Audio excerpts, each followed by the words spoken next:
This is Nasha Kasha, Ukrainian Almanac, 28 minutes of stories for everyone about Ukrainian life.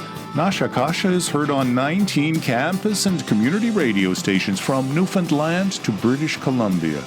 I'm your reporter, Stefan Andrusiak, and this is episode 234. Parts of it were recorded in 2018, the rest of it this year, 2020. The Ukrainian famine and genocide is one of the most heinous crimes in human history, the result of a deliberate political totalitarian process to eliminate millions of Ukrainians, even Ukrainian Mennonites, in the early 1930s by starving an area long known as Europe's breadbasket. So writes Peter Monastyrsky, a former president of the Ukrainian Canadian Congress, Manitoba branch. In the next 28 minutes, you will hear the voice of a Holodomor survivor. Others will ask, how can it be that this genocide, recognized so widely by historians and by 17 national governments, has not a single mention in any English language dictionary? Коли навколо ні душі, коли моя не можу спати, чомусь так хочеться мені для тебе пісню заспівати. І навіть чекає цілий світ, не забере мене від тебе, ані їх колючий дріт, ні синє небо, ані чужий терновий цвіт. It is a sunny, cold day in October. I stand in front of Winnipeg City Hall, facing the first monument in Canada to have been erected to the memory of those who perished in the Holodomor. Simple, 15 feet tall, black granite with a central image of a mother and a child. Its trilingual inscription reminds me that we must never allow the withdrawal of food to be used as a weapon. Коли навколо ні душі, коли моя не може спати.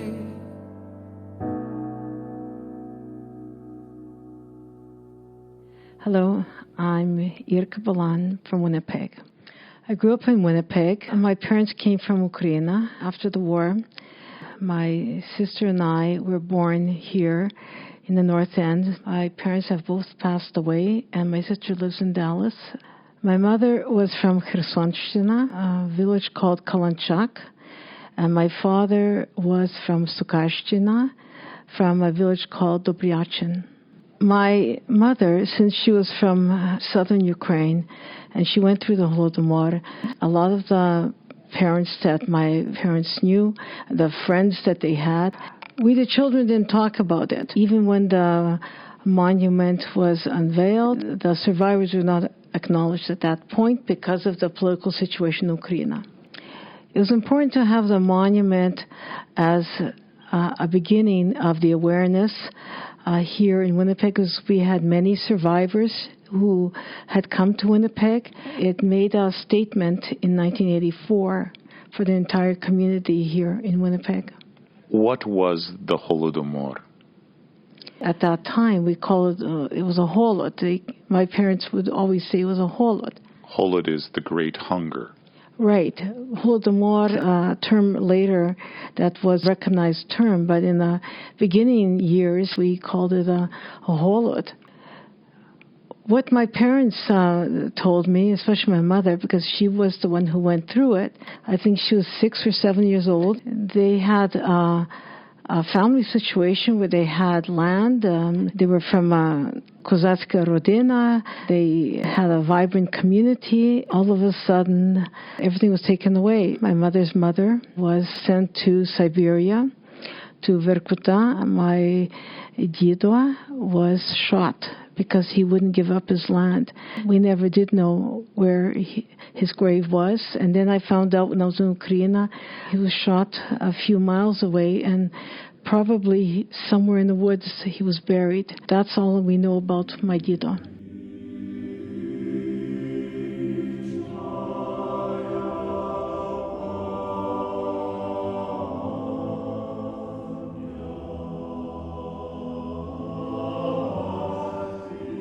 All of this transpired under Stalin's leadership.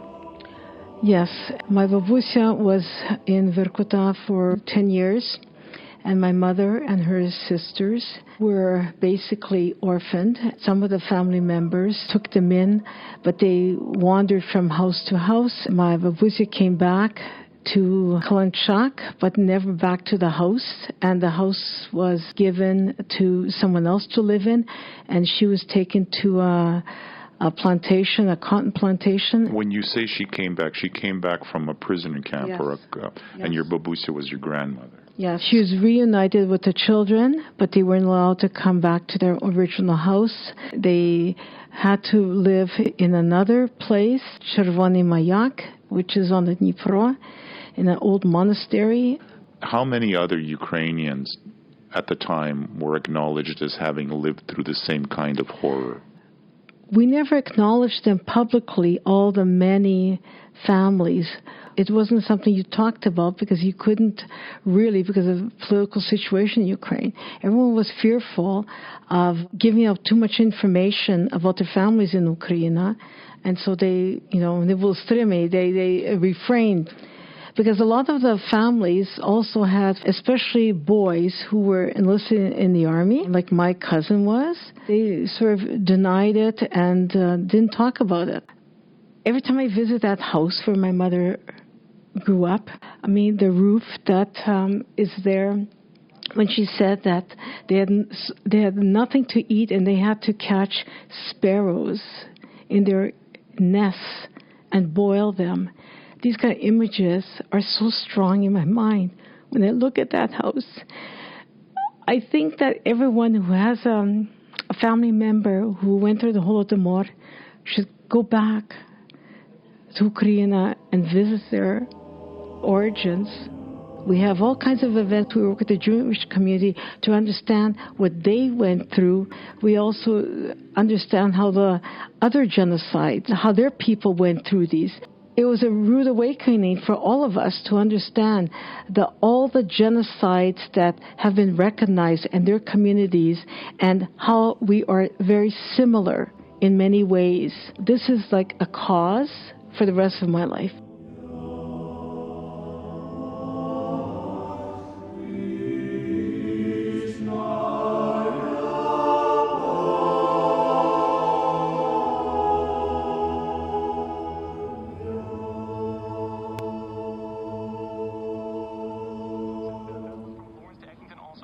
Some ongoing construction. We're hoping this will wrap up tomorrow. And with the Toronto Marathon closures, we're now just keeping our eyes on a little bit of an update for you. We're getting word that the portions of the lakeshore might be opening, and we're going to be waiting for this update. I'm riding a chartered bus with 30 fellow travelers heading from London, Ontario to Exhibition Place in Toronto. It's Sunday, October 26th, 2018. We're on our way to the unveiling of a long-awaited statue to the victims of the Holodomor, finally being commemorated in Canada's largest city. Our driver, Mike, is worried that a marathon not far from our intended destination will delay us. Next to me, a woman in her 90s with a story of survival. Я називаюся Олександра Тищенко. Oleksandra Tishchenko, maiden name Sanik. Oleksandra was born September 6, 1925. The village, Orlянське. It was fairly large and in Zaporizhia. Село Орлянське, Запорізька область, Василівський район. Велике було село. Але ми діти, як то діти, бігали по дорозі. Children would play in the streets. There were no cars, she said. One day, she witnessed strangers carrying furnishings out of a nearby home. The owner nowhere to be found. A neighbor stood and cried. Крісла, таке, шкафи, люди виносять, і людей багато стоїть, а одна жінка стоїть, плаче. When she ran to tell her mother only said, "Oh my God, oh my God." Кажу, мамо, там виносять усе з хати, а жінка плаче. Вона ж продають, чого ж вона плаче, мама? Ой, Боже мій, Боже мій. Alexandra was no older than 8 at the time. She remembers her grandfather at the door of her home listing villagers who were the latest to have been taken away. А діди каже, уже повезли того, повезли того, повезли того. And so it would come to pass that one day a hay wagon pulled up to their front door. Her mother and 5 children got in. She could not see them, but she heard people along the way bringing bits of produce like potatoes from their gardens and dropping them one by one into the wagon as it passed. Другий бере за руку маму і каже, сідай у гарбу. Their wagon driver would let them off in a field. Meanwhile, her father, who had gone into hiding for fear of being sent away, returned. Вже ж ні води, нічого не було пити, так ми переспали, сидячи. А на ранок тато прийшли. The family would travel from village to village, begging what they could, accepting refuge in stables and sheds. Her father appeared one day with pockets full of chaff he had gathered from a horse barn. Коні там, і вони набрали дерть. Her mother tried to boil it into a rough porridge. Тато щось тут у стелі прив'язали ті вішки там, і стоять. Then, one day, she watched as, standing, her mother gave birth to her 6th baby, a boy. А тоді жінка одна прибігла.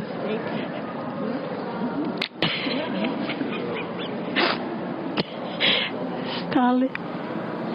А мама родила дитину якраз в той час. А вона заплакала, а жінки, ой, Господи, мама плаче. А тато каже, це жінку, нам Бог поможе. Alexandra's eyes well up as she remembers begging a farmer for half a cup of milk and how tempted she was to drink it herself, but she relented for the good of her baby brother. The parents and all 6 children survived the Holodomor. That little brother now lives in Oshawa.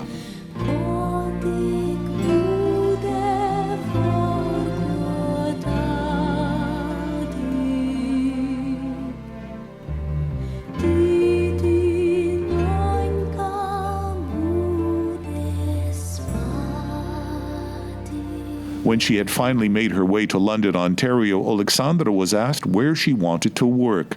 A kitchen, surrounded by food, was her reply.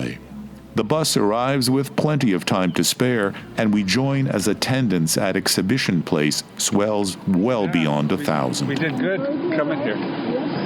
Good driving, good driving. Yeah, we are going to park the buses along here, so I'm just going to pull up a bit, and I'll stay with the bus, and yeah, it's cold out. Okay. Моє ім'я є Оксана Рева, я є голова проєкту Holodomor Memorial Toronto. Oksana Reva is past president of the Toronto branch of the Ukrainian Canadian Congress. She headed the Toronto Holodomor Memorial Project, persistently lobbying and maneuvering its way toward completion. Ініціатива, яку розпочала пані Марійка Шкамбара. She credits others for having started it decades ago. Time and time again, after new mayors would come and leave office, there was always a reason why it would be delayed. Кожен раз був якийсь інший мер і обіцяли, що ми будемо мати місце. Але це ніколи не зійшлося, аж поки мер Торі став мером Торонто. І я, може, є трошки вперта, але я від нього... It wasn't until John Tory became Toronto's mayor that the memorial project began to take shape. Mayor Tory, for his part, recalled that Oksana Reva was not an easy person to say no to. John Tory was elected mayor.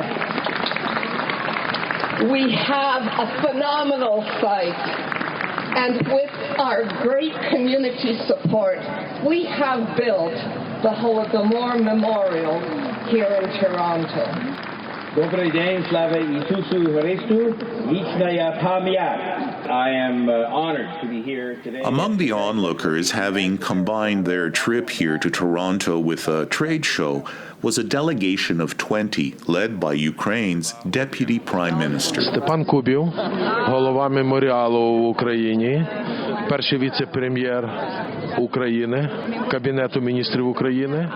We are here, he says, to represent the President and the Parliament, the Verkhovna Rada. The opening of this memorial is an act of remembrance. We have traveled to pay tribute to those who sacrificed. Soviets annihilated more than 13 million people. Сьогоднішній день сам відкриття меморіалу – це пам'ять. Їх вбивали і нас вбивали, бо ми українці. In our program, we heard a snippet of the theme from the movie Bitter Harvest. Okean Elzy sang, "That barbed wire will not separate us from our memory." You also heard the late Kvitka Cizik with Koleskova, a lullaby. And this is the hymn, Bože Veliki Jedini, God, you are one and great, by the Prometheus Choir, recorded with their permission at Exhibition Place. Conductor, Pavlo Fondera.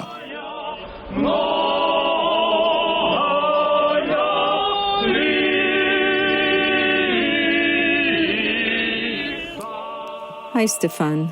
This is Natalka Duduch here, reaching out to you and your listeners from St. Catharines, Ontario. My husband and I immigrated here from Montreal in 1989 and absolutely fell in love with a vibrant Ukrainian community. Since I retired from civil service, I have had the opportunity to dedicate more time and efforts to various community ventures, and not least of which is sharing the truth about Holodomor. My mother, born in the region of Poltava in Ukraine in 1925, remembered very clearly and was able to relate to her family the daily horrors she faced during Holodomor in the years 1932-33. My father's Ukrainian language radio program, Ukrainski Chas, Ukrainian Time, was one of the first media to speak openly about Holodomor in the early 70s. After reading excerpts on the air from my mother's diaries, I vividly recall us getting phone calls and letters threatening harm to me and our family unless we stopped speaking about Holodomor. My mother's stories detailed horrors of her family and friends' deaths by this artificial famine. But also, I heard stories of survival, some of which were no less horrific. It was 1933. 1933 рік, в якому безбожна большевицька A godless Bolshevik leadership murdered millions. мільйонів українського населення за те, що не хотіли покоритися і вступати у колектив. Ukrainians refusing to submit to collective У farming. кожній українській хаті котилася страшна чорна мара смерти. The nightmare death spared no one. Люди тинялися голодні, пухлі, Swelled with hunger, шукали собі їжі по полях, searching, по садках, fields, gardens, ішли до міста, even cities. але і там не минала їх страшна смерть. Special sentries would turn them away В містах таких не пускали. to certain death. Спеціально стояла сторожа і завертали людей назад на голодну смерть. They dropped like flies, dying. Люди падали мертві, як мухи, лежали по дорозі, по полі і в садках мертві люди. I watched children eating their own fingers. Діти з голоду обгризували свої власні пальці до кісток. Цілі сім'ї, цілі вулиці, цілі села стояли пустими. Entire villages stood empty, dead. Не минуло тяжке горе і нашу хату. Barely alive, my mother's sister arrived. Прийшла з другого села мами сестра Христя, поховала чоловіка і двоє діток. Having buried her husband, 2 children. Ледве що добралася до сестри, вся пухла вже і заморена. Said she, I thought I could at least find some herbs here. А я думала, сестро, що хоч у тебе є що їсти. She went to search in our yard, Пішла вона в садок по зілля, and there she died. та там і померла. As I grew older, along with my mother, who blessedly lived to see 90, I came to understand Holodomor in new ways. First, personally, as an adult with my own children, I could finally see the emotional ravages of Holodomor on my mother's spirit. A person of deep faith, she struggled her whole life with deep feelings of guilt, what we now call survivor's guilt, I guess, and feelings of unworthiness. This was, and still is, very painful and difficult for me at times to process. Now it's 2020. As a member of our very active local branch of Ukrainian Canadian Congress, I joined the National Holodomor Awareness Committee of the Ukrainian Canadian Congress, whose goal is to share the story of Holodomor with the broadest spectrum of Canadian societies, both Ukrainian and non-Ukrainian alike. 2020 is a year none of us will forget with the pandemic, but it also has become a banner year of activities surrounding Holodomor awareness. The Holodomor National Awareness Tour created a new and innovative campaign with the goal of the word Holodomor included in all English language dictionaries. A petition to this end was launched. Please sign the petition. Dictionaries only consider inclusion of new words based on how often they see the word being used. I'll finish off today by sharing one more activity. The Ukrainian World Congress International Holodomor Coordinating Committee will be announcing its new initiative later this month to create an international network for descendants of Holodomor victims. I am a member of the Canadian contingent. The goal of this global network will be to create a platform for communication, support, advocacy, and activism. A database of descendants interested in participating and learning more about Holodomor and the new network is also being created. Take care, and God bless. Please get a pencil and paper. The address for that petition is coming up.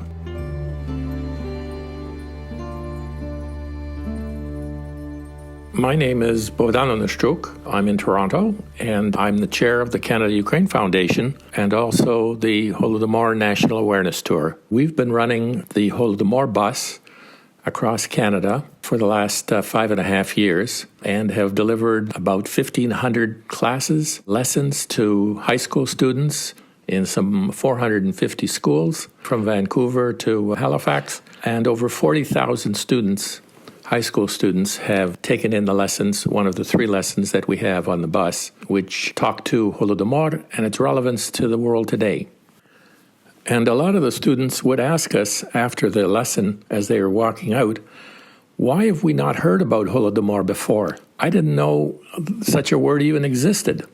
Well, we always answered that it's because the Soviet Union denied it and covered it up. Putin still denies it to this very day. But then it hit us. What does a person do if they don't know a particular word? Well, they go to the dictionary to find it. But if the word isn't in the English dictionary, what does that mean? What does that do? That means it's though it doesn't exist. But if a word is in the English language, it gets the status of respectability and legitimacy, because it's not something that you can find in the internet where you don't know whether it's fake or not. It's legitimate. It's a legitimate event. It's a legitimate word, and that gives it special status. So the Jewish world community understood this very well, and so they got the word Holocaust into the dictionaries. In fact, they have 2 words in the world's dictionaries for Holocaust. The first is the word the Holocaust, with a capital H. The other one is the word Shoah, S-H-O-A-H, which is the Jewish word for the Holocaust, the extermination by the Nazis of the Jews. And of course, at the moment, we've got 0. To a large degree, that's because Stalin and the Soviet Union covered it up, lied about it, and denied it. And they did it for over 60 years. And of course, the president of Russia continues to deny it to this very day. And his active trolls are not just denying the Holodomor, but trying to cover it up as well. So that's the reason for the campaign. And then in December, we're going to apply to 3 major dictionaries in the world: the Oxford English Dictionary, Merriam-Webster, and dictionary.com, which is a digital dictionary. All of them want to see that the usage of the word is up and is adequate for inclusion in a dictionary, but they also want to see a really strong petition and enough people asking for it to be included. Go to the website www.change.org/the Holodomor, one word, the Holodomor. Here's an excerpt from a satirical video, #DeepTruth. It turns Stalin on his head, confessing to his responsibility for the Holodomor and for its cover-up. Take the Holodomor genocide, a man-made famine in the Ukraine in the 30s that killed millions. Well, guess which man made it? Denial, censorship, lies. And now, 2020, and no one knows anything about it. Good luck finding anything in the dictionary. The word Holodomor actually is derived from 2 Ukrainian words, holod, which means hunger or famine, and morete, which means to kill by hunger, and in this case, by a man-made famine. The definition of what constitutes the Holodomor will, of course, refer to the genocide. 17 countries of the world have declared it and recognized it as genocide. 38 countries in the United Nations have signed declarations to that effect as well. The event and the genocide itself is very well documented, but our position, of course, is that it was an attempted genocide which caused the death of untold millions, trying to exterminate the Ukrainian nationality by this horrific method. Go to www.change.org/the Holodomor. Sign the petition there. It's important, and it's important that it be done during this month, which is, of course, Holodomor Awareness Month in Canada, but important because we want to have the numbers of signees and the signatures as high as possible before we go to the dictionaries in December. Holodomor is spelled Holodomor. This is somewhat sweet. Tumanyarum is the song about a fog that obscures. Partial funding for Nasha Kasha comes from the Shevchenko Foundation and from the Ukrainian Credit Union. Back in a week, God willing. До милої зустрічі за тиждень часу, дорогі слухачі. Tu